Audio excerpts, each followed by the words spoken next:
A brand new executive order from the Trump administration is sending absolute shockwaves through the tech world. It's all about the H-1B visa program, the lifeblood of tech hiring for decades. And it all boils down to one single, jaw-dropping number. $100,000. Let that sink in. That's the proposed new annual fee for just one H-1B visa. And to be crystal clear, that's not a one-and-done payment. Nope, this is a fee companies would have to cough up every single year for every single employee on an H-1B. So yeah, let's dive into this shocking new price tag. We're not talking about a minor policy tweak here. This is a seismic shift, a fundamental rewrite of how the US brings in skilled talent from around the globe. Just so we're all on the same page, let's do a quick refresher.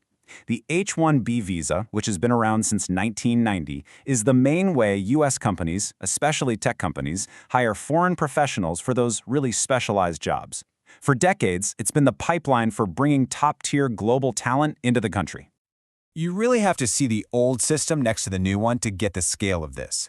Before, it was basically a lottery. Companies paid a small fee to throw their hat in the ring, and then if they got lucky and their candidate was picked, they'd pay a few $1,000s. This new order, it completely torches that system and replaces it with a flat $100,000 annual fee. And right now, the government is just saying, we're still figuring out how to collect it. So think about this number, 85,000. That's how many H-1B visas are up for grabs each year.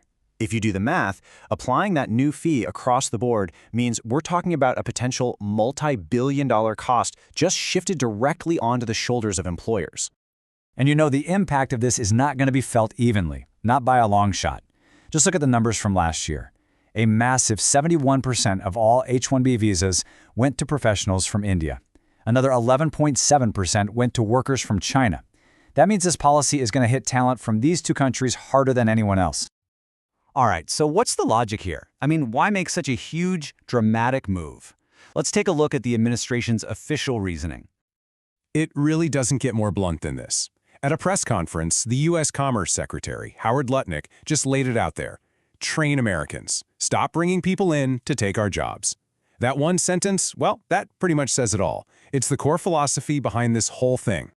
The official statements get a little more detailed, but the message is the same. The administration is arguing that the program is being abused. They claim it was meant for the best and the brightest, but it's being used to hire cheaper, lower-skilled workers who are taking jobs away from Americans. And they are pointing a very direct finger at one industry in particular, IT firms.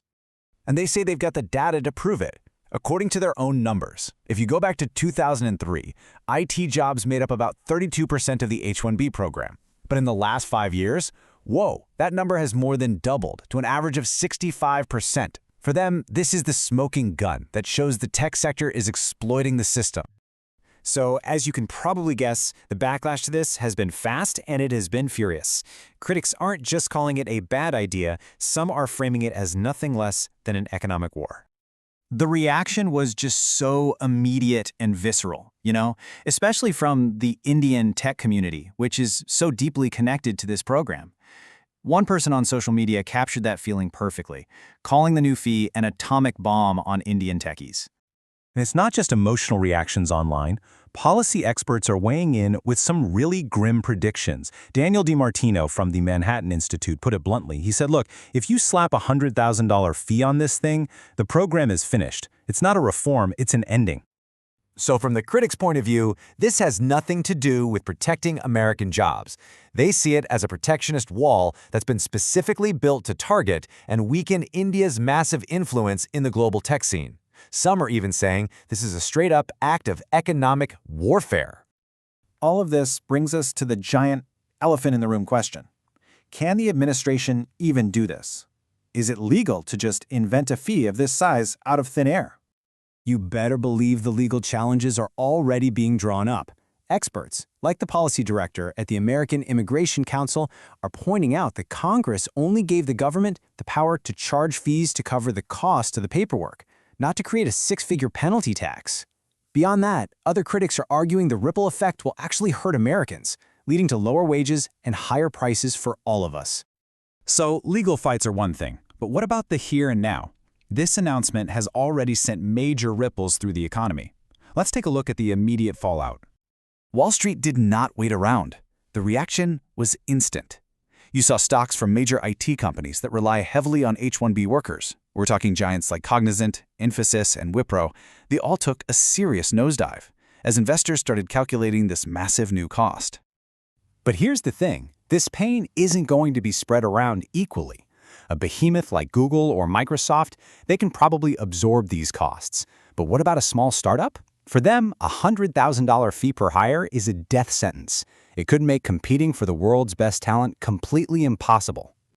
And here's where the story gets a little bit ironic. This very program has a long history of bringing incredible talent to America. I mean, Elon Musk was on a work visa before he became a citizen. And get this, back in 1996, a model named Melania Knauss got an H-1B visa, years before she became First Lady Melania Trump. What makes this whole situation even more fascinating is the contrast, because on the exact same day this H-1B news dropped, the administration announced a totally different executive order. They're creating something called a $1 million gold card. Basically, a fast track to permanent residency if you can pay $1 million. It's a very different approach to immigration, to say the least. Which leaves us with the big central question in all of this. Is this a smart move to protect American jobs?